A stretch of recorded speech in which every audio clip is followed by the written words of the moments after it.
নমস্কার বন্ধুরা, আমি মনি। আর ভিডিওটা দেখেই বুঝতে পারছি এটা আমার ফার্স্ট ভিডিও। আসলে আমি 10-12 ভিডিও করেছি, ডিলিট করেছি, এটা 11 নম্বর ভিডিও। ক্যামেরাতে বাড়ি কথা বলতে পারি না, আর মন স্থির করেছি এটা যেমনই হোক এটা আপলোড দেবই, এরকম একটা পরিস্থিতি। আর কি বলবো, ক্যামেরার সামনে কখনো কথা বলিনি তো বুঝতে পারছি না কি বলতে হবে।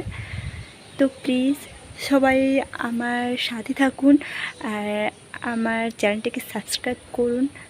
এখানে আমি আমার নিত্যদিনের সাধারণ কাজকর্ম বা আমার সাধারণ জীবনযাপন আপনাদের মাঝে তুলে ধরার চেষ্টা করব। যদি ভালো লাগে অবশ্যই একটা লাইক করবেন। আমার বাড়ির চারপাশে ছাদের ভিউটা আপনাদের দেখাই।